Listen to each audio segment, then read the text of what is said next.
que nos interesa mucho a todos, o por lo menos nos va a interesar.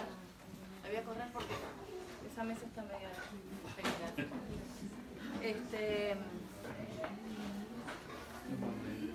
Y vamos a orar para que el Señor nos dé sabiduría para poder entender las cosas, hacer las preguntas correctas, porque vamos a tener un tiempo para poder compartir, pero también preguntar y que el Señor nos dé discernimiento respecto a eso. ¿Okay? Señor, te damos gracias porque en este tiempo podemos buscarte con sinceridad y agradecimiento en nuestro corazón. Venimos a tu palabra, Señor, para que tú nos des las respuestas ante todas aquellas cosas que nos suceden y que nos van a suceder. Aquellas cosas en las que todavía no sabemos qué hacer ni cómo confrontarlas, pero toda respuesta, Señor, la tenemos en tu palabra y a ella venimos en esta mañana y agradecidos porque sabemos que podemos venir confiadamente ante ti y entender que tu sabiduría, Señor, tu discernimiento va a estar sobre nosotros para que podamos comprender aquellas cosas que quieres hablarnos en lo personal. Bendice a todos aquellos que van a escuchar esta palabra por internet para que ellos también puedan tener las respuestas en tu palabra a todo lo que están necesitando en este día. Nos encomendamos a ti, Padre, en el nombre de Cristo Jesús. Amén. Muy bien, vamos a ir, este es el quinto estudio de la carta a Filemón. Vamos a ir, hoy nos toca desde el versículo 8. Así que vamos a comenzar leyendo Filemón desde el versículo 8. Cuando dejamos, ya no me acuerdo ni cuándo fue que dejamos, pero terminamos en el versículo 7. Así que hoy vamos desde el 8 en adelante. Dice, por lo cual, ¿lo tienen? Sí.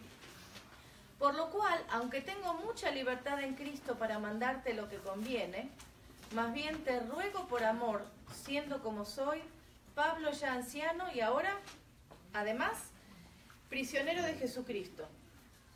Te ruego por mi hijo Onésimo, a quien engendré en mis prisiones, el cual en otro tiempo te fue inútil, pero ahora a ti y a mí nos es útil. Vamos a dejar hasta ahí. No vamos a llegar a estudiar todo, pero sí una parte.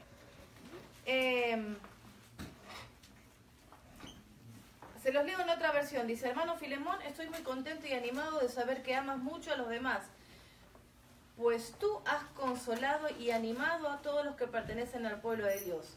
Yo ya soy viejo y ahora estoy en la cárcel por servir a Jesucristo.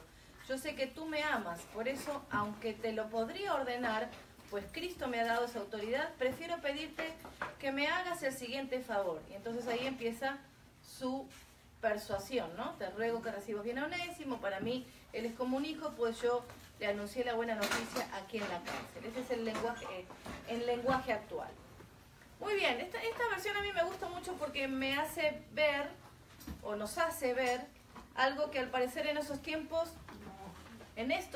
se está perdiendo, que es la persuasión a través del amor. Si pudiéramos ponerle un título a el estudio de Filemón, desde el versículo 8 sería la persuasión por amor. Creo que hace tiempo que nosotros venimos viendo en todos los órdenes de la vida cómo se va perdiendo la persuasión por amor y se va poniendo más énfasis en la autoridad. Entonces, inclinar mucho la balanza para ese lado nunca es bueno, porque de la autoridad al autoritarismo hay un paso muy chiquitito, ¿no? Entonces, una cosa es, ¿vieron cuando uno le explica a los hijos? Te explica, o sea, le explicamos por esto, ¿y por qué no? Por esto y por esto. Hasta que llega un momento que uno dice, ¿por qué no? Porque te lo digo yo y punto, ¿no? Pero uno ya estuvo persuadiendo por amor. Pero es como que la cosa, con esto de sinteticemos la cosa, es la primera cosa que uno dice, o que las personas dicen, es porque lo digo yo, o porque yo soy la autoridad, o algo así, ¿no? Entonces, Pablo trata de persuadir a Filemón recordándole todas las cosas buenas que ha hecho en su vida. ¿Quién? A través de Cristo. ¿Sí? A mí me gusta mucho esa visualización que el pastor nos da siempre, que hay que empezar a sanar las cosas desde la parte sana hasta la parte enferma. Y siempre se acuerdan que nos da ese ejemplo acerca de cuando uno se lastima, la lastimadura no se empieza a sanar desde el medio para afuera, sino desde afuera hacia adentro. O sea, lo que está sano va sanando hasta el medio, ¿no? Entonces, cómo en esas cosas el Señor también nos va mostrando, ¿no? Le empieza a mostrar a Filemón acerca de todo lo bueno que hizo. Fíjense que les habla acerca del testimonio. Por eso me gusta esta versión del lenguaje actual. Hermano Filemón, estoy muy contento y animado de saber que amas mucho a los demás, ¿no? Pablo anima a Filemón y no le exige, no le reprende desde el error. Él le podría haber dicho, mira, no es de cristianos que los cristianos tengamos esclavos. Pero en vez de atacar esa idea, empezó desde la parte más sana hasta el problema. Usa la discreción Pablo para no imponer su autoridad. A Pablo no le hace falta imponerse, porque el testimonio le precede y el amor mueve más que la orden. Eso es algo que lo necesitamos tener en cuenta para todos los órdenes de nuestra vida. Pablo entiende que Dios trató con él, con amor y con misericordia, y aprendió eso y por experiencia propia, y trata de imitarlo a quienes tiene que corregir. ¿Se dieron cuenta que nosotros obramos al revés?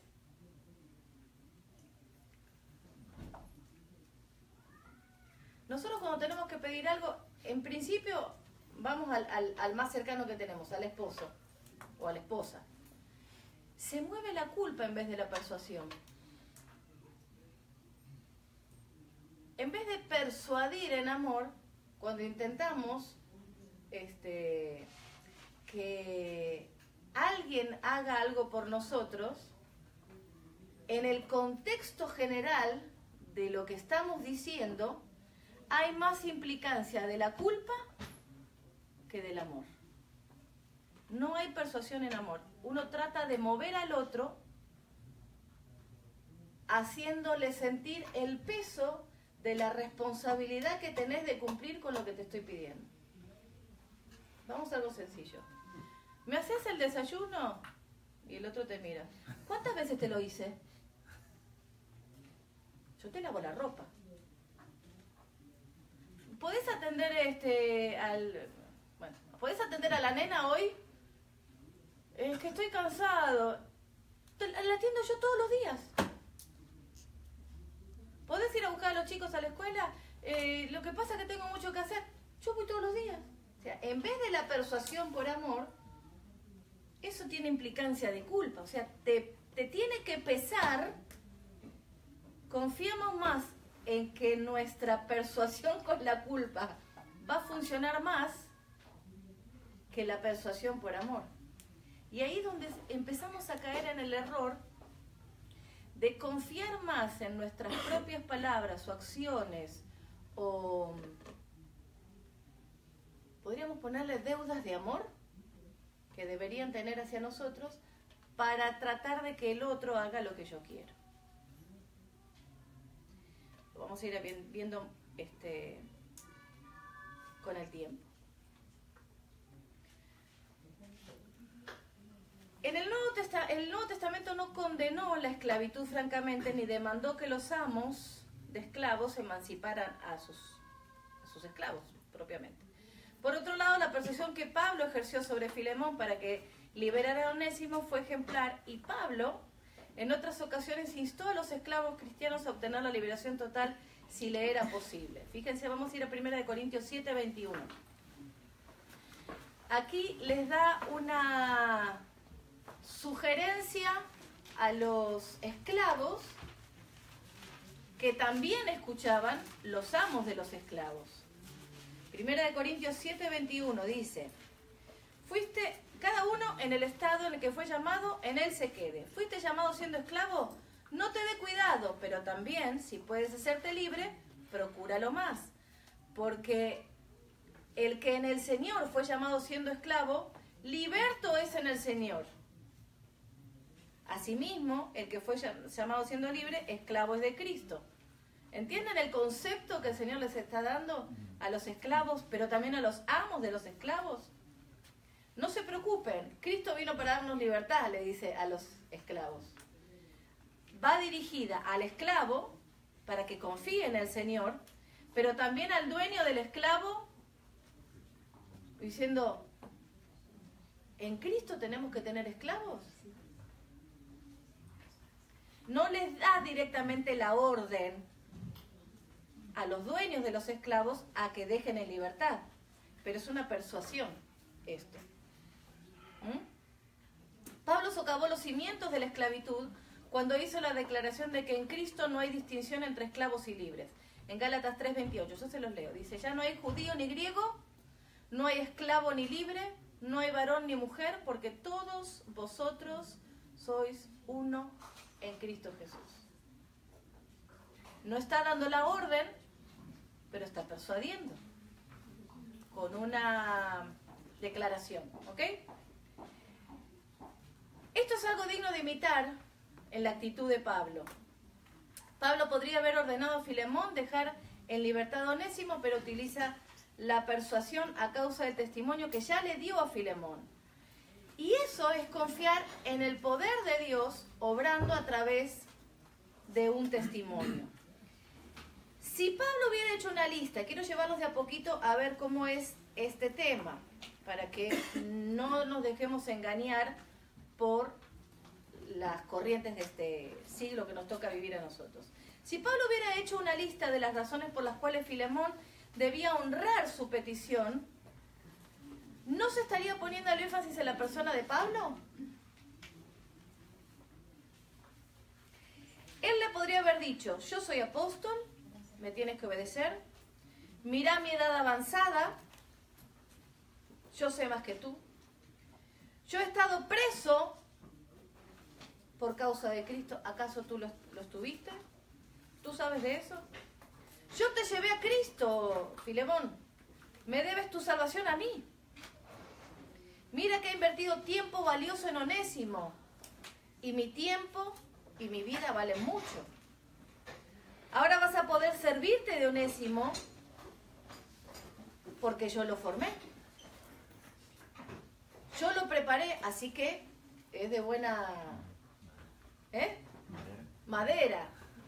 Calaña iba a decir. En fin, un sinnúmero de cosas que solo hubieran puesto el foco en Pablo y no en el obrar de Dios. Yo creo que estoy convencida que la palabra tiene mucha más profundidad de lo que nosotros leemos o percibimos en la lectura superficial. Cuando vemos la actitud de Pablo al persuadir a Filemón, la obra está dada a través del Espíritu Santo en el corazón de Filemón. Si Pablo le hubiera dado la orden a Filemón de darle la libertad a un esclavo, porque fíjense esto, cuando Pablo le manda la carta a Filemón, ya había pasado tiempo con ¿quién? Con Onésimo.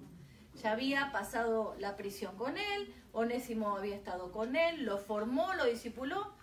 No sé cuánto tiempo pudo haber estado con Onésimo. Se encariñó con él. Tenía la suficiente carga emocional, afectiva y espiritual con Onésimo como para influenciar a Filemón a que le diera la libertad. Sin embargo, Dios no le permite a Pablo que él le dé una orden a Filemón para que le dé la libertad. ¿Por qué? ¿Tiene que ver con la esclavitud o tiene que ver con otra cosa? El caso podría haber sido cualquiera. Podría haber sido la esclavitud, podría haber sido el perdón del robo, el caso podría haber sido cualquiera. ¿Me voy explicando hasta acá? Pero el foco está puesto en no dar una orden sobre otra persona a causa de mi testimonio. Porque si no, acá Pablo le hubiera dicho una cantidad de listas.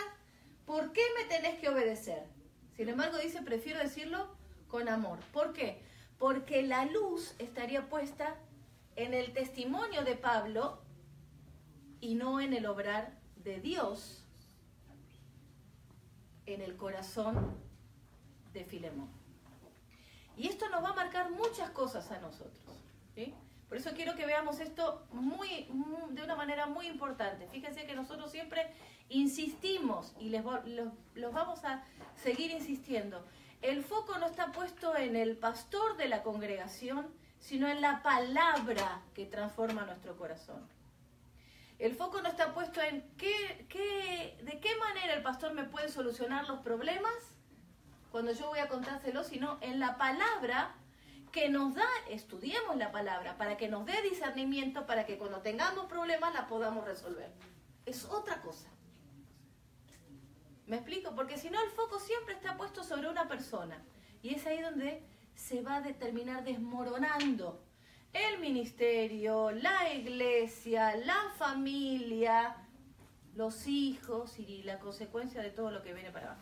¿Se entiende? ¿Por qué es importante este tema de la persuasión por amor? Yo puedo persuadirlo por amor a que obedezcan la palabra. Pero el problema, si ustedes no obedecen, ¿en quién está? No es porque yo me quiera sacar el problema encima, sino que es una gran responsabilidad que uno ponga el foco sobre sí mismo y no sobre la palabra. Estábamos charlando con unas mamás el otro día y cómo disciplinar a nuestros hijos, ¿no? Entonces, el tema era, yo le puedo decir a mis hijos, me hacen caso porque me hacen caso. Y donde me ven levantar la ceja o inclinar un poco la cabeza así, ya saben que viene de chancleta. El tema es, cuando yo no estoy, van a esperar que la chancla voladora aparezca de acá a 2 kilómetros, cuando yo no estoy no me van a tratar de seguir haciendo el mal que tienen ya en su corazón. En cambio, ¿por qué? Porque me tienen temor a mí, me tienen miedo a mí. En cambio, si les enseño acerca del temor del Señor, la cosa va a pasar por otro lado. Ellos van a entender la consecuencia de la desobediencia a Dios. ¿Se dan cuenta que son dos cosas completamente diferentes? Por eso es que uno a veces, ya lo vamos a charlar esto, pero uno a veces comete ese error de darle órdenes a sus hijos, y me haces caso porque me haces caso, en vez de hacer la persuasión por amor a través de la palabra. Porque te amo, te voy a corregir con la palabra. Si no le obedeces al Señor, el problema va a ser enteramente tuyo. Porque yo ya viví mi vida. Pero ahora lo vamos a ver esto.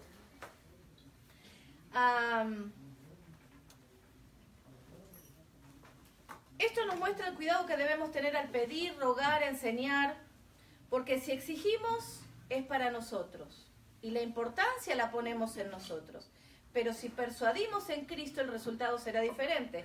No es por mí o para mí, es por Cristo y para Él.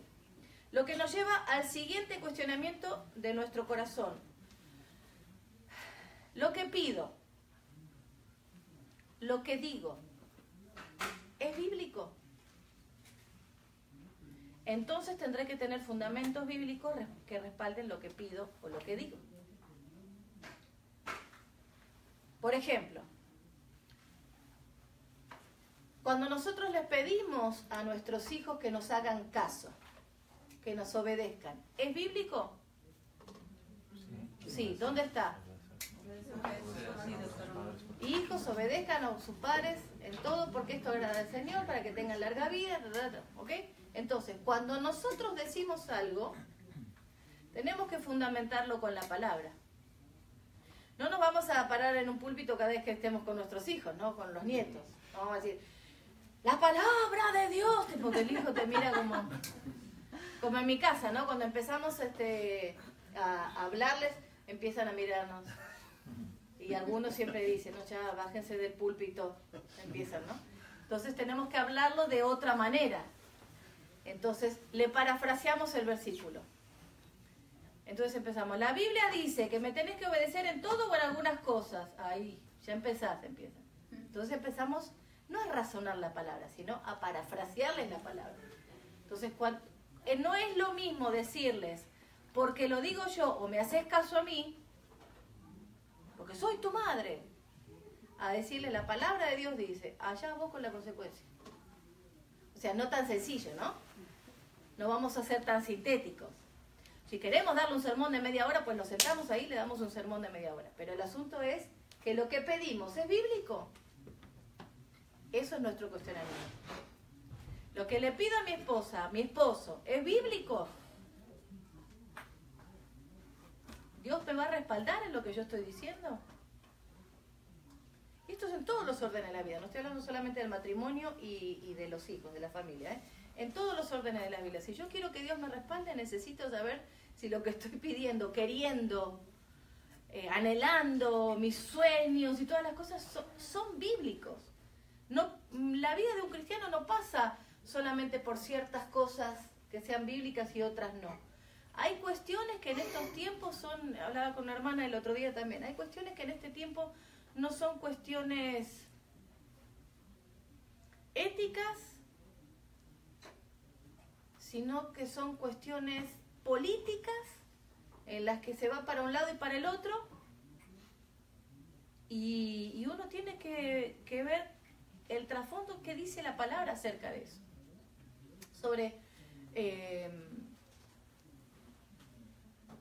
no me voy a meter en ese caso porque el otro día casi meto la pata, pero bueno, ustedes me entienden, ¿no? Cómo está la política que se va. En la anterior gestión se iba para un lado, ahora se va para el otro. Y así estamos, ¿no? En México pasa lo mismo. La política se va por un lado y ahora se va para el otro. En Argentina pasa exactamente lo mismo. Antes la presidenta estaba que les regalaba a todos los pobres. Ahora este presidente dice, no, que trabajen. Entonces se crea una situación política que no tiene que ver con las cuestiones espirituales, ¿sí? Entonces todo hay que medirlo a través de la palabra. Por eso nosotros tenemos que ser conscientes de que si lo que estamos queriendo hacer es bíblico, ayudar a los de la familia de la fe. Dice, en primer lugar, ayudar a los de la familia de la fe. Si pongámosles en la época de los judíos, cuando los cristianos ayudaban a otros cristianos, porque eran perseguidos los judíos para matarlos. O se obedecía a la palabra o se obedecía a las autoridades. Pero eso te pone de punta con las autoridades. Podían matarlos. Cuando yo me acuerdo del testimonio de Corrie ten Boom, era una mujer, ¿sí la conocen? Corrie ten Boom.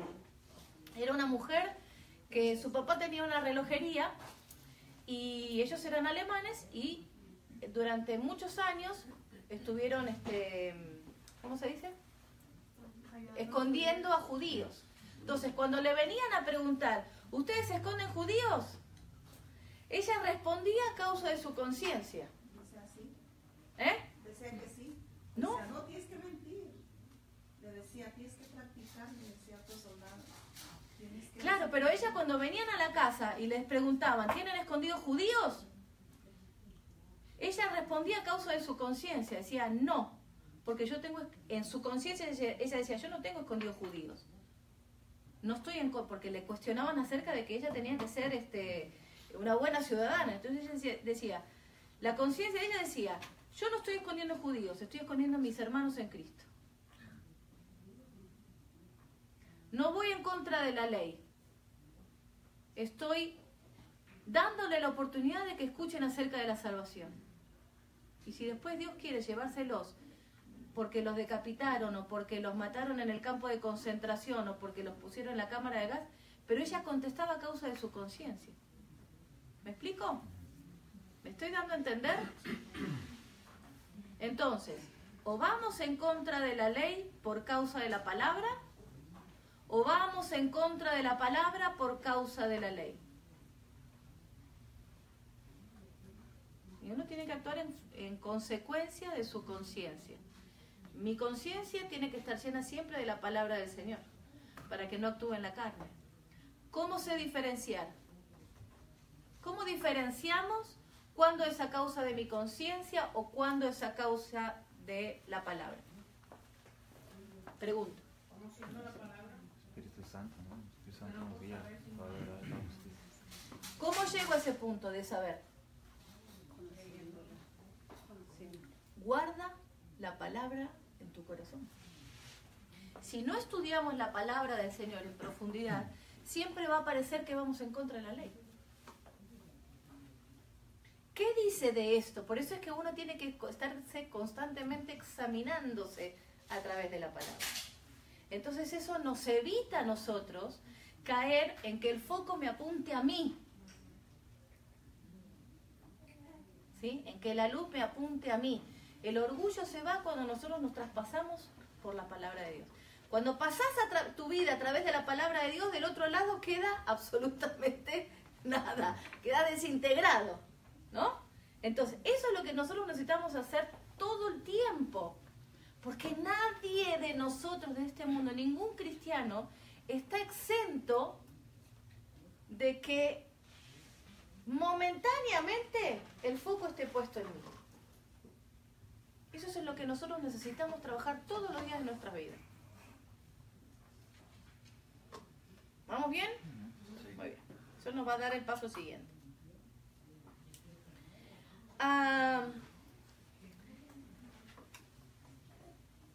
Entonces, vamos a empezar por casa para que podamos tener un fruto de testimonio que se riegue por todos lados, como el de Filemón, porque cuando Pablo lo quiso corregir, tocó su parte personal primero y después el amor con el que se manifestaba hacia los demás. Entonces, para que cuando digamos algo a otra persona tenga el peso en Cristo y por causa de Él, y para que otros quieran imitar nuestra fe. Si nuestros hijos están en Cristo, tendremos un fiel testimonio como el que tuvo Filemón, quien tenía a su hijo en sujeción y con toda honestidad. ¿Sí? Fíjense que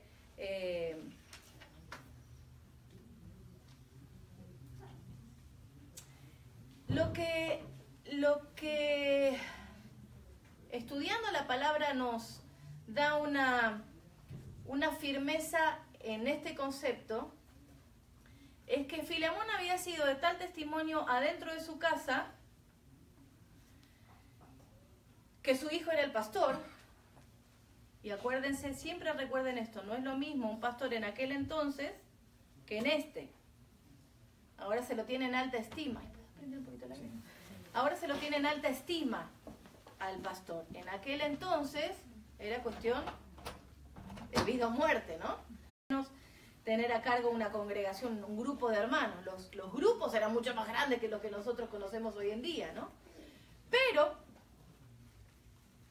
este hecho de que Filemón tuviera en sujeción a su hijo y lo haya criado en el temor del Señor, produjo como fruto y efecto que fuera el encargado de la obra, el pastor de la iglesia en ese momento, y eso le produjo que el testimonio afuera fuera más efectivo. ¿Me van siguiendo hasta acá? Muy bien.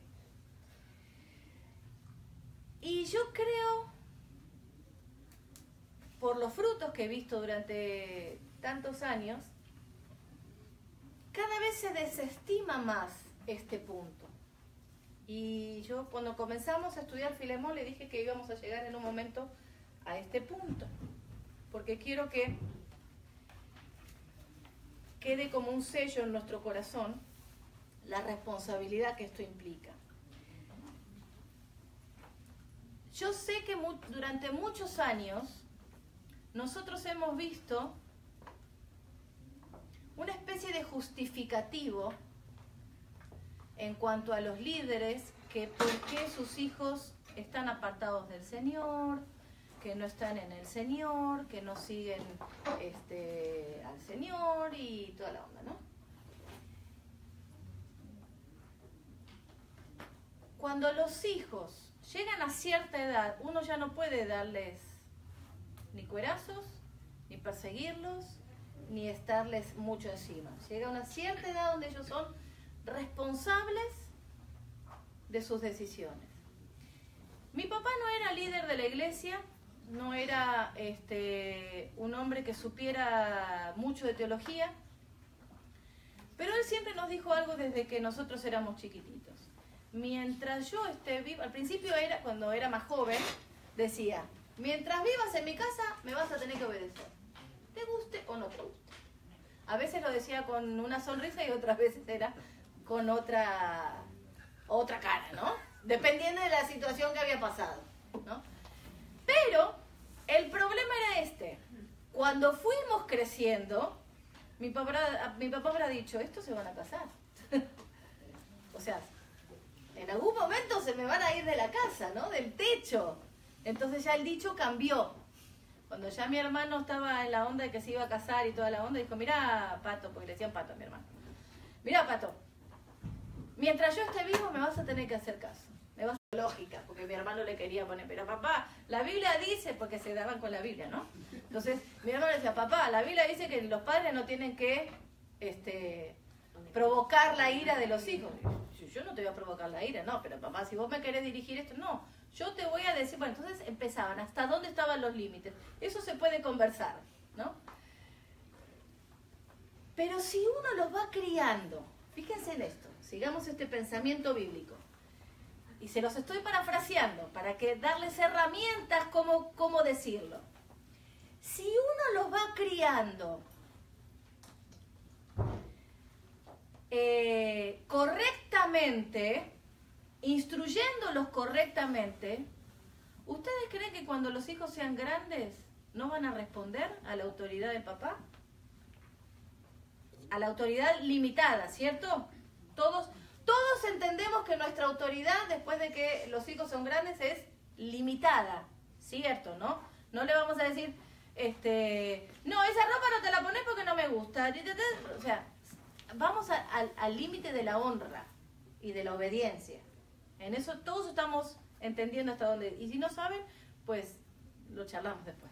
Pero es una cuestión de que uno tiene que también como papá saber hasta dónde puede exigir obediencia según la edad. Bien.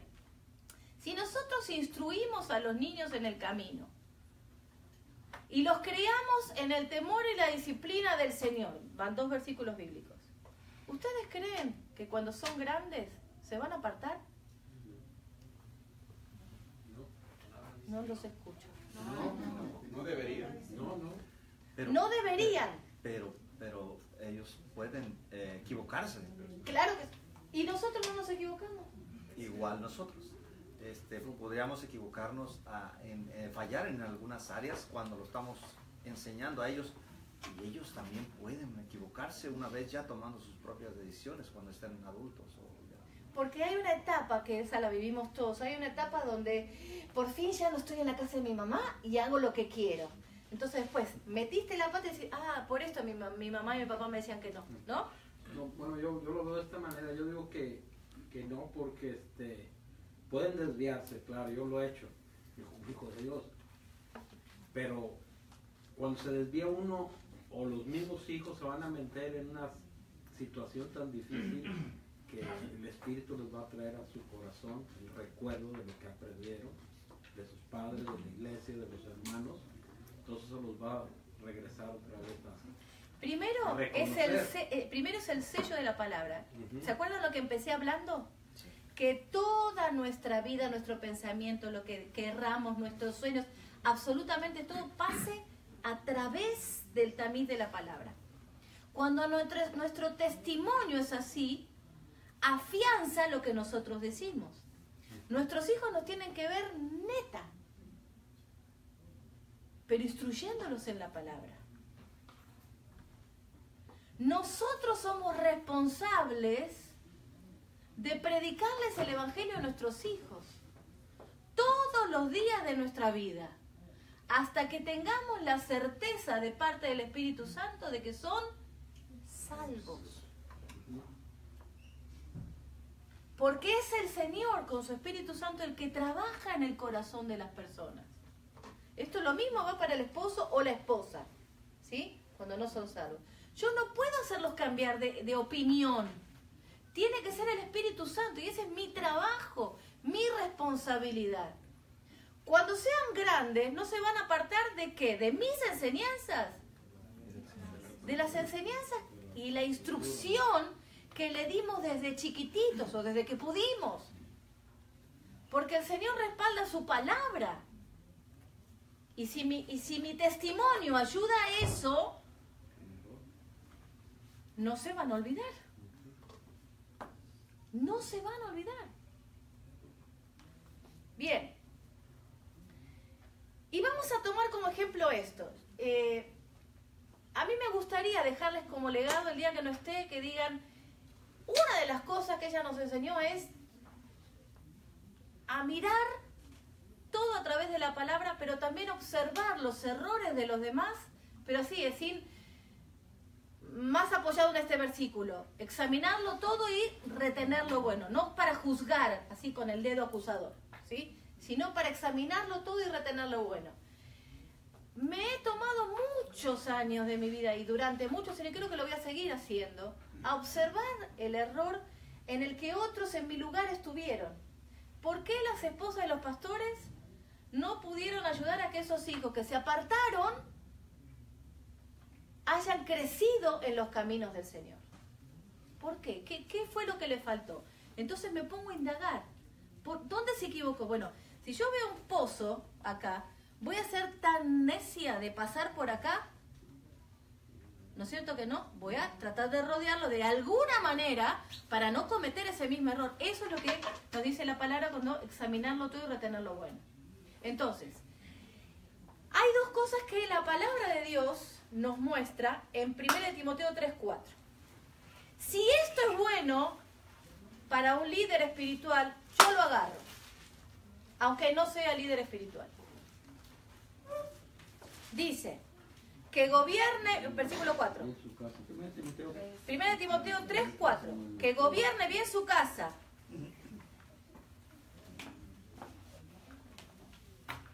Voy a poner dos cosas. Alguien que me lo lea, porque hasta que voy y vengo. ¿Alguien que lo lea? Que gobierne bien su casa, que tenga a sus hijos en sujeción con toda honestidad. Sigue. Pues el que no sabe gobernar su propia casa, ¿cómo cuidará de la iglesia de Dios? Muy bien. Que gobierne bien, ¿qué cosa? ¿Qué dice el versículo 5?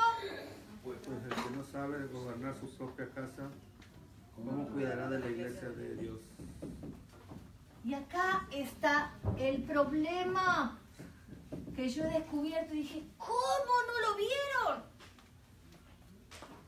Acá está el problema. Y acá está nuestro cosita chiquita que si no pasamos por ahí nos podemos meter en graves problemas. El Señor dice que gobernemos la casa y cuidemos la iglesia. El error está en haber cruzado esas dos. Cuida su casa y gobierna la iglesia. Entonces se la pasa el líder tratando de gobernar la iglesia para que ande derechita. ¿El foco dónde está puesto? En la persona del pastor, del líder, del obispo, de quien sea, del maestro. Estos maestros que están ahora enseñando la palabra. Y dale que dale estamos con cuchillito, Dale con la palabra, dale la palabra, enseñales la palabra, enseñales la palabra. No pongas esto, no hagas lo otro. Sobre todo con los preadolescentes que vienen, híjole. Entonces, cuando se cruzan estas dos cosas, es donde cometemos el error. Porque yo no tengo que cuidar mi familia. Bueno, mi esposo en este caso, ¿no? Pero estoy hablando de los varones. No tienen que cuidar su familia, tienen que gobernar. ¿Y quién gobierna tus pensamientos? Como varón. El Señor. Entonces, según... ¿Se acuerdan lo que empezamos diciendo con el ejemplo que les di de Corre y Tembún? Según tu pensamiento, tal es tu corazón, vas a o cuidar o gobernar. Y ahí está el error en donde se cae. Porque se gobierna más la iglesia y luego se cuida la familia. Miren cuál es la diferencia. Hace un tiempo atrás, estábamos hablando con la esposa de un pastor, que si les digo quién es, ustedes se van a organizar, por eso ni se los digo. Que nos empezó a preguntar, estábamos comiendo con otras personas y qué sé yo, y nos empezó a preguntar, ¿ustedes cómo se conocieron? Vieron que uno cuando no conoce a otro, lo primero que decís es, ¿y cómo se conocieron? Entonces, nosotros empezamos a contar, ¿no? Y siempre vieron que el hombre tiene una perspectiva de hablar, ¿cómo se conocieron? Nos vimos. Y la mujer empezó, ¡ay! Porque tenía puesto esto, y tenía un ojo acá y el otro acá, y tenía un zapato y el otro también. ¿Vieron? Entonces, en nuestro caso, con José somos al revés. Él empieza a contar detalles, y yo ya... Nos conocimos acá. Listo. Entonces, como él empezó a explicar y a contar y todo, entonces yo veía que la esposa del pastor ya se le achinaban los ojos como diciendo, de acá te agarro. Como que estaba buscándole la vuelta para dónde de retarnos, ¿no? Entonces, casi digo el nombre. Entonces, si lo digo hay que editarlo o cortar el teléfono. Entonces empezó a decirnos, lo que pasa, yo te veo muy parecido a mi esposo, le dijo. Porque vos descuidaste a tu familia por ir a atender a las iglesias, ir a plantar iglesias, ir a ocuparte de otros. Entonces, mi esposo se quedó, ¿no? Y dijo, bueno, sí, esos fueron los primeros 8 años de nuestro matrimonio. Pero yo rectifiqué, dijo. Los primeros 8 años de vida de Antonella fueron caóticos hasta que Antonella me dijo, mamá, yo no veo la hora de ser grande para no ir más a la iglesia. Y yo sentí que el mundo se me caía bajo mis pies. Dije, ¿qué estamos haciendo? Vivíamos en la iglesia. Por eso costó mucho que el pastor aceptara tener una oficina, porque decidimos dar vuelta a la cosa después de 8 años de matrimonio y de pastoreo, ¿no? Entonces cuando le contamos esto, ella se quedó así y dijo, no, mi esposo no. Y yo con toda mi verborragia, ¿todavía no? Dije, no, por eso mis hijos están como están, dijo. Sigo comiendo y nosotros nos dijimos, ni pregunto. Hay alguien que está necesitando ayuda en la puerta. A ver si alguien nos asiste. Entonces, mírenme a mí. Pero no poner el foco, ¿eh? Entonces, sí, porque si no, cuando alguien viene a pedir ayuda, uno está... Bien. Entonces, la palabra del Señor, a mí como mamá, y los hombres sobre todo, porque esto va con toda autoridad para el hombre, ¿sí? Que gobierne bien su casa, que tenga a sus hijos en sujeción con toda honestidad. Acá, ¿de qué nos habla? De ser honestos en nuestra casa. Uno no le puede dar un doble mensaje a los hijos, porque tarde o temprano te van a... Y son crueles los pibes. Esperate que la nena crezca. Ahora uno dice, son tan tiernos, después cuando crecen tienen un pico que... No, yo como... Si alguien conoce, por ejemplo, uno como varón, el testimonio de uno, pues la primera persona es mi esposa y mis hijos. Claro. Ellos son los que en realidad saben quién soy yo. Exactamente. Y después, ¿cómo le decís vamos a la iglesia? ¿Cómo que perdón? ¿Cómo uno les dice, si no vive realmente, honestamente, que tengan sujeción a sus hijos con toda honestidad, ponemos la palabra en énfasis en la honestidad, ¿cómo les decís algo? No podés, te da vergüenza, ¿no es cierto? Hasta ellos mismos te lo... Claro, porque uno le está diciendo, ¿viste lo que dijo la predicación y que esto? Y le enseñó lo que nos está enseñando y, ¿viste? Los pibes te miran como, ¿y vos? Y luego, ¿por qué no lo... Entonces uno empieza con poner el foco en sí mismo. Bueno, pero vos no te fijas en lo que yo hago. Y no tiene que ser, no tendría que ser así. Si lo seguimos diciendo, si pasa, pues entonces estamos a tiempo de rectificar y arreglar esas cosas, ¿no? Bien, seguimos. A veces los obreros cristianos cometen este error de pensar que su trabajo es más importante y que se justifica ignorar a la familia. El liderazgo espiritual, sin embargo, debe empezar en casa. Si un esposo no está dispuesto a cuidar, disciplinar y enseñar a sus hijos, no está calificado para cuidar la iglesia. Si eso es bueno para los obispos, ¿será bueno para nosotros?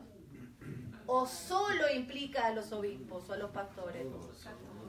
Entonces, no busquemos la excusita, ¿no? De acá, no, pero yo no tengo ningún cargo en la iglesia. No, pero si es bueno para ellos, yo pongo la cabeza ahí. Es también, lo agarro para mí.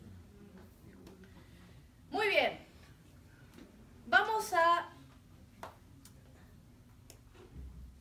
analizar esta palabra gobernar para después ir a dos puntos que a mí me interesan muchísimo. Literalmente, la palabra gobernar significa presidir, dirigir, aunque su connotación o significado en este texto es aún más amplio, ¿no? Este pasaje. Un buen administrador sabe cómo hacer que otros trabajen. Me encanta eso. Porque un padre que es un buen administrador sabe cómo poner en orden a sus hijos. ¿Sí? Empieza a diferenciar, este para esto, esto para lo otro, darles una responsabilidad y los crea en la disciplina.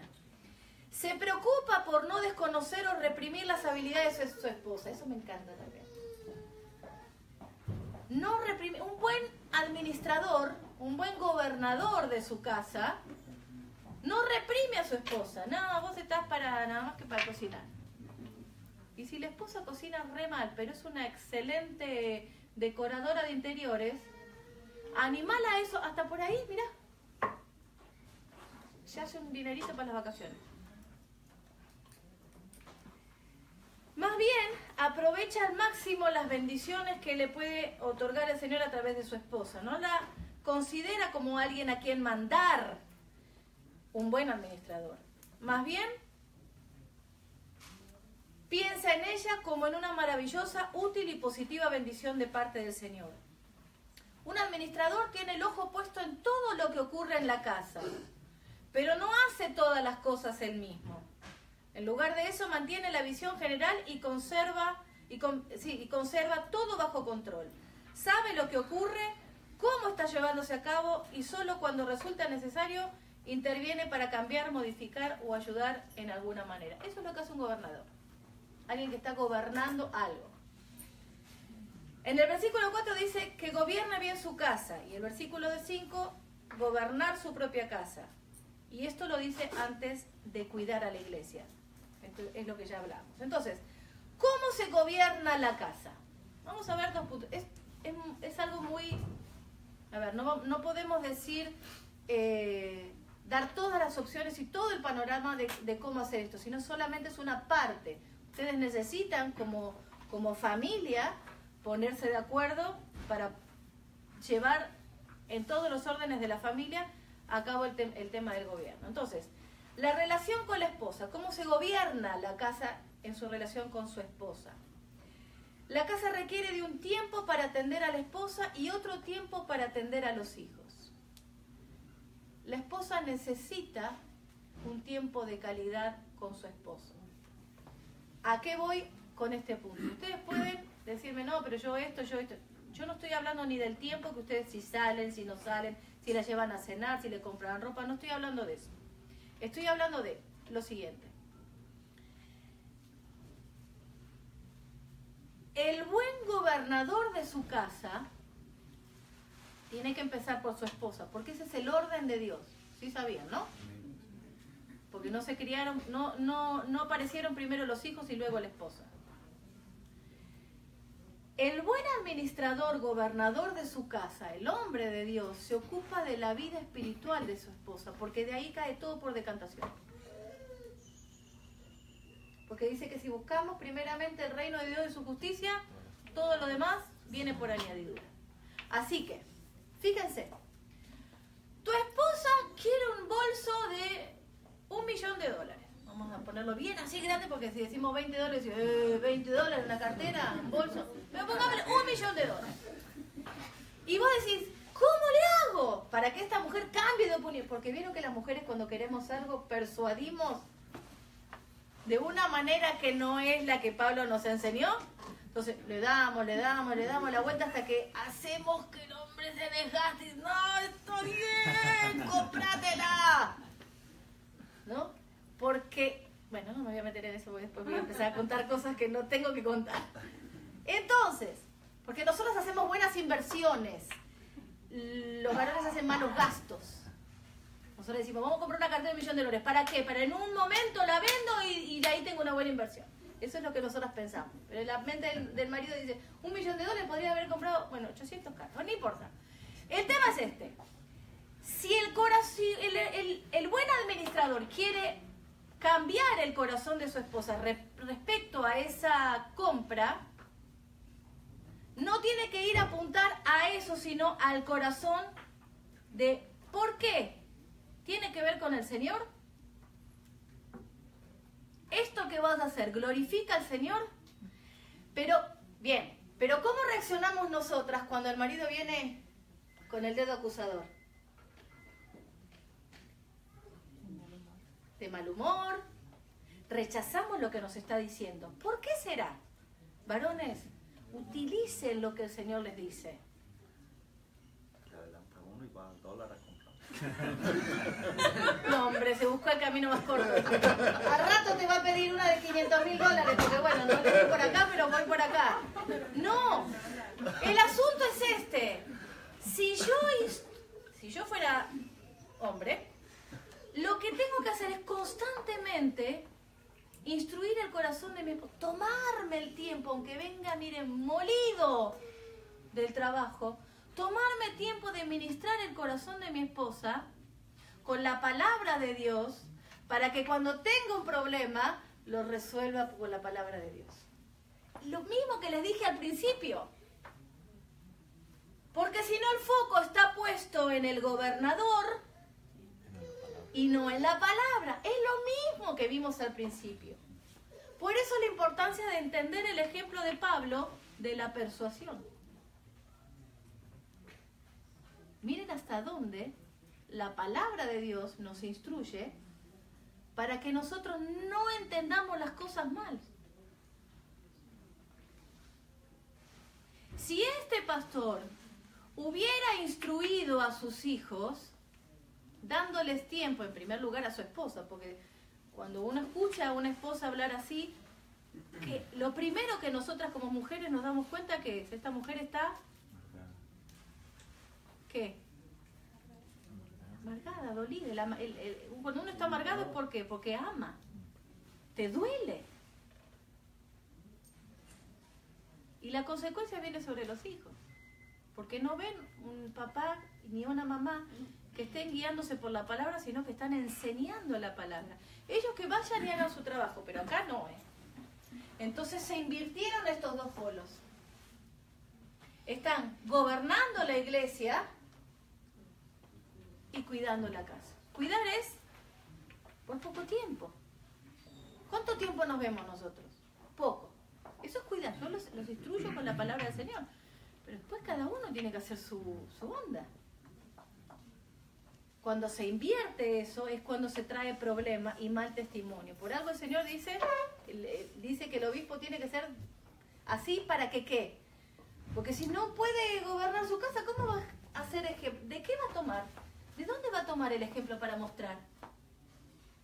Y eso es algo que yo veo que se ha menos, como que achicado. No miren esto. No miren esto, los líderes, ¿no? Los pastores. No miren esto, porque mis hijos a su edad ya estuvieron tomando sus propias decisiones. Es cierto. Los hijos cuando crecemos tomamos nuestras propias decisiones. Pero si nosotros los vamos instruyendo en el camino del Señor, hay una promesa. Dice que cuando fueran viejos no se apartará de Él. Entonces, ¿qué? ¿Desconfiamos de la palabra de Dios? ¿O esa parte no nos conviene entenderla o estudiarla? Por temor a...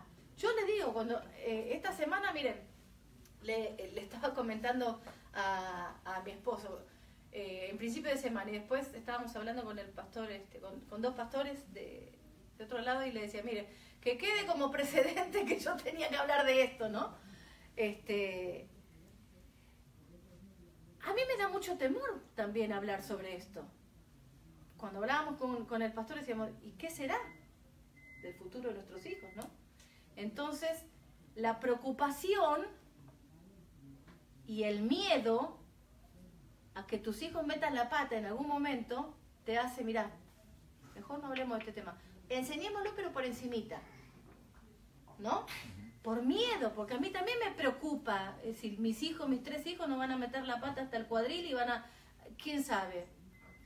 Pero mientras tanto, necesito cada día aferrarme al Señor y que examine mi corazón para que yo pueda enseñarle a mis hijos en el temor del Señor y no en el temor mío.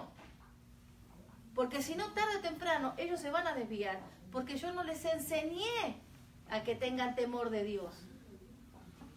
¿Me explico? Eso es lo que quiero que veamos. ¿Por qué esto es bueno para los líderes, los obispos, los pastores, los maestros de la iglesia? ¿Por qué es bueno? Porque los hijos, cuando son gobernados como dice, con toda honestidad y con integridad en la casa, en algún momento, si se apartan, van a volver. Vamos a este caso. Si tu hija no es cristiana, tiene 16 años, iba a decir 20, pero ahora cada vez se achica más la edad de cuando deciden hacer su vida, ¿vieron? Entonces, vamos a poner 14 años. Ay, perdón. Pero estoy pensando en la mía tiene 14. Sí, 14, ¿no? Sí, creo que tiene 14. Ni se imagina, un año, a veces estoy tan cruzada que un año le festejé a Nacho en el cumpleaños de Candela y a Candela en el cumpleaños de Nacho. Y ellos decían, bueno, está bien. Es increíble, pero sí. Entonces, mi hija tiene 14 años. Entonces, viene mi hija, gracias a Dios Candela ya aceptó a Cristo como su Salvador, pero póngale que no lo haya aceptado. Entonces, yo sé que mi hija no aceptó a Cristo como su Salvador, porque los papás lo sabemos. El Espíritu Santo nos da discernimiento. Uno no puede decir, no sé, no estoy segura. Los frutos nos van a mostrar. ¿Cierto? ¿Cómo sabemos si nuestros hijos son verdaderamente cristianos o no?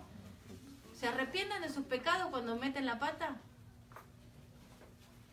¿Lo vuelven a hacer y se sienten bien o no se sienten bien? Entonces ahí nos damos cuenta. Si vemos que se sienten bien, o sea, uno está dale, hablándoles y ves que el pibe no cambia y que está esperando que termines de darle el sermón, y el fruto siguiente es de vuelta en el pecado, es porque no aceptó a Cristo como su Salvador. Por lo tanto, nuestro trabajo sigue hasta que acepten a Cristo como Salvador. Entonces, si yo sé que mi hija no es cristiana, cuando me venga a plantear, mami, ¿puedo tener un novio de la escuela? Y si el pibe es inconverso, ¿qué le voy a decir?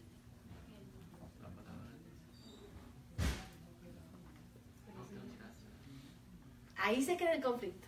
Ahí ya está planteado. Mira, el mejor ejemplo imposible. El papá dice, la palabra de Dios dice tal cosa, y la mamá dice, pero no es cristiana. ¿Qué hacemos? Se acercó al Señor, pues le dice, aplicar la ley, lo que es la Biblia. Ya lo quiero ver. Porque acá es lo que hay guardado en el corazón. Yo como mamá... Sí, Pedro, dale. Perdón, pastor. Sí. Vemos que ese caso no es nuevo, ese caso ya ha sucedido hasta en el Antiguo Testamento. Ajá. Cuando vemos los hijos de Elí, los hijos de Samuel. Muy buen ejemplo el del O libro. sea, ¿quiénes realmente fueron ellos? Ajá. O sea, entonces, lo que a través de la experiencia que la vida nos ha dado, y gracias a Dios sean, es que a veces nosotros, y ahorita lo que usted estaba tocando ese punto, ¿qué vamos a hacer con las leyes y con la palabra de Dios? O sea, estamos parados, o sea, estamos entre la espada y la pared, pero la palabra de Dios, como dijo el apóstol Pedro, conjuntamente con el apóstol Juan cuando dijo en el Sanedrín, juzgad ustedes mismos qué es lo que uno debe de hacer, ¿no? Parafraseando, ¿no? La voluntad de Dios o la voluntad de ustedes. Entonces, muchas de las veces nosotros como padres nos dejamos guiar por nuestras emociones. y tratamos de justificar lo que no tiene justificación para Dios. Y entonces, al movernos por nuestras emociones, dejamos la palabra de Dios a un lado y no la aplicamos. Tal es el caso ahorita, como ahorita lo que usted acaba de decir de este ejemplo. Tal vez la muchacha no había aceptado a Cristo, también es inconversa. Aquel es inconverso. Entonces, yo siento, bueno, la manera de que no es dejarme ya por mis sentimientos, sino qué dice la palabra de Dios. Ahí está. O sea, ¿qué dice la palabra de Dios? O sea, como yo a mis muchachos, a veces yo les digo, mire, aquí no vale lo que yo digo, ni lo que ustedes digan, ni lo que yo piense, no. ¿Qué dice la palabra de Dios? Porque la palabra de Dios no se equivoca. Yo puedo equivocarme, tu mamá puede equivocarse, ustedes pueden equivocarse, porque el ser humano es muy emocionalista. Bueno, ahí para, no te olvides lo que vas a decir, Sí. lo que continúa. En este caso, yo veo que se pasa por alto algo que yo les estaba mencionando al principio. Si el hombre no gobierna bien su casa, ¿cómo va a poder hacer lo siguiente? Pero el gobierno empieza por quién. Primero, el hombre tiene que tener una comunión con el Señor. Pero ¿a quién va a gobernar primero? A su esposa. Entonces, la esposa y el esposo tienen que formar un frente común. Mi esposo y yo pensamos exactamente lo mismo. Y por acá no se pasa. Donde hay un quiebre, hay una grieta, el diablo se va a meter por ahí. Porque si no sabes gobernar tu casa, empieza desde la esposa para abajo. Entonces, si no ministras a tu esposa, si no buscas primero vos para poder darle a tu esposa, no le das ese tiempo, vamos a tener 15 minutos de la palabra. Después con el tiempo uno va teniendo más, pero 15 minutos. ¿Sí? Si no tenés tiempo para ministrar a tu esposa, ¿cómo uno pretende después ir a ministrar a los hijos? Si hay un quiebre en el matrimonio. Por eso es que ahí encuentran la beta los pibes. Lo hemos charlado muchísimo con Pedro e Ilse. Nosotros vemos que eso es una gran falencia en los matrimonios de hoy en día. Papá y mamá pensamos lo mismo, no vas a pasar por acá. Hacele como quieras, despatarrate como quieras, pero por acá no pasás. Así tengas 18 años, así tengas 20 y algo. Y no te van a inclinar a quien los favorece más. O sea, En definitiva, con el papá no lo van a sacar y con la mamá sí o al revés. en definitiva, claro, en definitiva ni siquiera van a preguntarle a quien a ellos les conviene. No, ni siquiera, va a llegar un momento donde ni siquiera le van a preguntar al que le conviene. ¿Sabes por qué? Porque total no tiene autoridad. Porque el que lo aprueba siempre también quiebra su autoridad cuando le saca la autoridad al papá. O al revés. ¿Por qué? Porque si entre ustedes dos no son uno, ¿qué me viene a decir a mí? Los pibes son crueles. Vamos a poner un cartel acá. Los pibes son crueles. Aún lo que yo me acuerdo haber sido cruel con mi mamá. Y mi mamá solo me miraba. Algún día te vas a dar cuenta. Después cuando no hacen los pibes, como les conté, ¿no? Esa historia de que éramos novios y José me decía, vamos a ir a ministrar a Bolivia. Y mi mamá dijo, anda vos, ella no va. Yo tenía 22 años. Mamá, ¿no confías en mí? No. Ahorita recordé una ocasión cuando ellas estaban chicas, pero tenían unos 7, 8 años, querían algo, ¿verdad? Sí. Y Juanis la estaba diciendo que no. Entonces ella me dijo, ¿sabes qué, Fernando? Andamos y tal, queriendo y quedando. Se desampararon de mí, pero yo alcancé a oír que una le dijo en inglés a la otra. ¿Sabes qué? Ya no le digas nada a mi mamá. Cuando vengamos con mi papá nos compra todo. Entonces me dijo, yo más te digo para que no me vayas a... No está bien. Entonces ya en la casa volvió, un fin de semana volvió a llegar el tema. Entonces hubo no. La presentación fue no. Claro. Tanto Juanis como yo no. Claro. Entonces yo me fui a hacer unas cosas en la recámara y ya se quedaron inconformes ahí en la sala hablando. Pero fíjense, fui por la cocina, no oyeron que estaba en la cocina Y creo que Daniela le dijo a Fernanda, Es que está todo grabado, tus hijas lo van a escuchar esto. vamos a orar. La oración tiene poder. Mirá. Bueno, ¿ves? Por acá no, orillanas al Señor. A ver Fui con cómo. Juanis y le dije, hija, ya están orando. ¿Viste?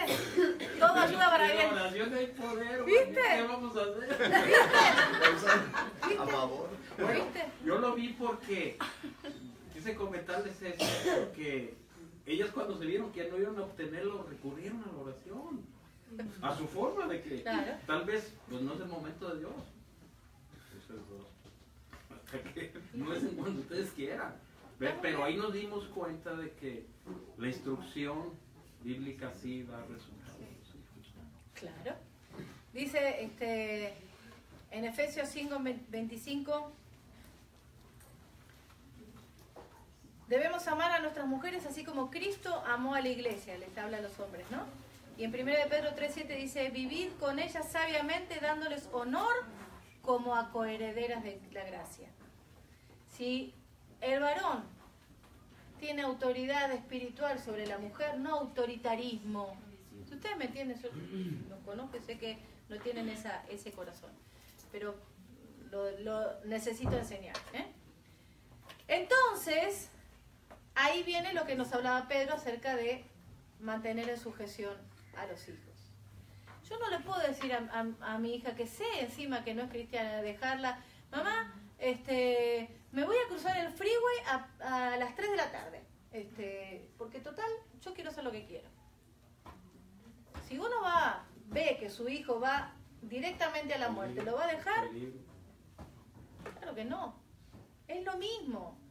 Pero, fíjense, a Candela no se le ocurre decirme eso. Porque sabe cómo la crié. Y aunque en el momento, antes de que ella aceptara a Cristo como su Salvador, yo siempre desde chiquitita le enseñé, cuando tenga que buscar un novio, tiene que ser hijo de Dios. Ni siquiera le enseñamos que tiene que ser de la iglesia.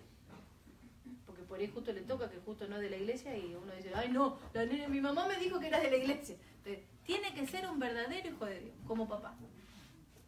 Entonces, ella, aún no siendo cristiana en su momento, nunca se le ocurrió sus cosas cuando pensaba, porque cuando yo me case, porque para ella el casamiento es el vestido, ¿no?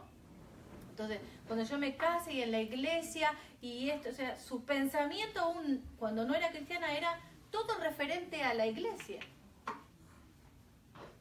¿Por qué? Porque la fuimos instruyendo en algo. Para que cuando ella acepte a Cristo como su Salvador, tenga la enseñanza ya y no se desvíe. ¿Sí? No es la opción de los hijos. Últimamente yo estoy viendo que los papás es como que, no estoy hablando de la congregación, pero sí los papás en general, como que, bueno, lo que pasa es que él lo quiere. ¿Y acaso Dios puso por gobernantes de los papás a los hijos? ¿Cómo es la cosa? Entonces, que tengan sujeción a sus hijos. Ahora vamos a la relación con los hijos. En el griego la frase se debe traducir de la siguiente manera: teniendo hijos que estén en sujeción. La frase siguiente, con toda honestidad, en el griego se traduce como buena crianza, que es algo así como modestia reverente de parte de los hijos. Y nuevamente el pasaje que nos sirve para entender con más claridad en este punto es Tito 1:6. Nos quedan unos minutos. Quiero terminar con esto. Tito 1:6. Dice que tenga hijos creyentes que no estén acusados de disolución. La Biblia no está hablando acerca de que sus hijos sean disolutos, o sea, pero en esta parte el versículo dice acerca de que no sean desenfrenados, insubordinados, rebeldes, pero aún que no sean acusados de ser desenfrenados. Sus hijos deben ser creyentes, libres de sospecha de libertinaje o de desobediencia, dice Tito. ¿Sí? Entonces, que no sean, pero tampoco que sean, o sea, que sean creyentes y que no sean acusados de ser rebeldes. Si eso es bueno para un obispo, ¿será bueno para mí? En mi iglesia, en la iglesia donde yo me crié, desde chiquitita,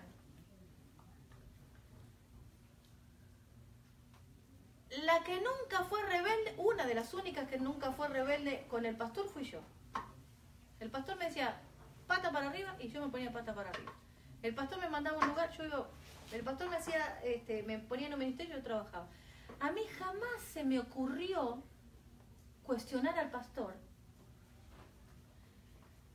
Hasta los 19 años, cuando vi al hijo del pastor, que se complotó con la hija del pastor, o sea, con su hermana, en contra de su papá. Ahí reaccioné. Uy, ¿se le puede poner en contra al pastor? Dije yo. En mi casa, la autoridad del papá nunca se discutió. Y mi papá me pegó una sola vez en mi vida. No tuvo necesidad de pegarme, porque yo no era rebelde. Yo le hacía caso a mi papá. Entonces para mí era normal obedecer al pastor. No se cuestionaba eso. Creo que una o dos veces cuando mi hermano iba a otra iglesia y vino como quejándose del pastor, de algo que había pasado. Porque el pastor tenía dientes postizos, entonces se sacaba los dientes y perseguía a los chicos. Y mi hermano dijo, me los va a asustar, los voy a ir a buscar a la casa y no van a querer venir. Que dijo eso y que mi papá se puso como... En mi casa, Pato, no se habla mal del pastor. Pero papá, pero ni siquiera eso, ni en broma, dijo. Nunca más. Era algo normal en mi casa obedecer a mi papá. Por lo tanto, la instrucción que nosotros le damos a nuestros hijos va a repercutir en todos los órdenes de la vida, no solamente en la iglesia.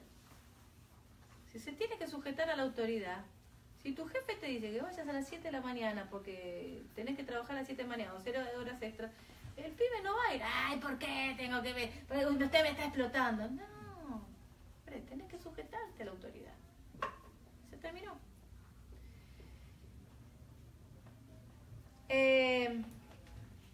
Proverbios 6:20. Póngale un cartel en el baño, frente al inodoro, frente a la ducha, en la puerta del refrigerador, frente a la cama de sus hijos, en el techo, en el teléfono como protector de pantalla.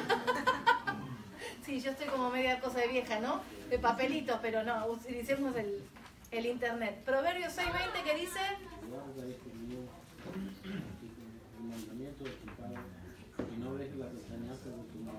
Guarda, hijo mío, no les enseñamos la palabra. ¿Qué es lo que va a guardar?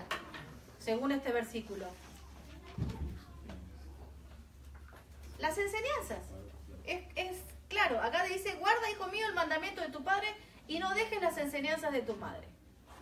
¿Qué es lo que los hijos van a guardar? Las enseñanzas que nosotros les demos.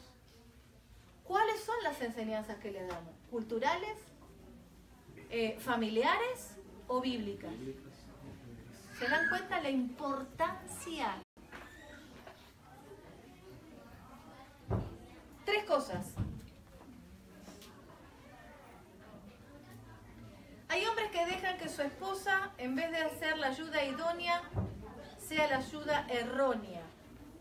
Pero en ocasiones no es culpa de la esposa, sino del hombre, que está demasiado ocupado en el trabajo. No estamos criticando, estamos diciendo que a veces en demasía uno se ocupa, ¿no? Entonces es preferible tener $25, $100 menos en el bolsillo, pero una esposa idónea, ¿no es cierto? Bien. Si no tienes un plan para educar a tu hijo en el temor del Señor, entonces vas a estar usando el humor del momento. Dependiendo cómo te sientas en ese momento, que te vienen a cuestionar o te vienen a preguntar, dependiendo cómo uno está, es como reacciona y contesta. Entonces es necesario que el hombre haga una planificación. Miren, si ustedes se dejan guiar por el Señor, no se preocupen, no hay planes malos, no hay planes erróneos, y yo no sé cómo. Déjense guiar por el Señor. Déjense guiar por el Señor, porque ustedes tienen el Espíritu Santo. Y el Espíritu Santo, el que tiene el gobierno de los hijos, va a entender lo que el Espíritu Santo dice. ¿Sí? Entonces, La herencia se recibe de los papás. ¿Qué herencia les estamos dando a nuestros hijos? Y vamos a 3 o 4 cosas. Pregúntele a Dios qué es lo que Él quiere que le revele para mejorar su relación con Dios, en primer lugar. Porque si usted, como gobernador, en el caso de la mujer que no está casada, como gobernadora de su hogar, si no tiene una excelente relación con el Señor, pues entonces la cosa va mal. Escudriñe las Escrituras en primer lugar. El gobernador tiene que estar estudiando la palabra constantemente, más que lo que es habitual. Y luego entonces sí, vaya con su esposa. Pregúntele a ella cuáles son las áreas de dificultad que ella ve en tu persona como gobernador. Y tome en serio qué es lo que dice la mujer. Porque como dijo hoy Fernando, nadie que mejor que el esposo y los hijos que nos conocen para saber en qué estamos mal, ¿no? Y luego hay que ir con los hijos.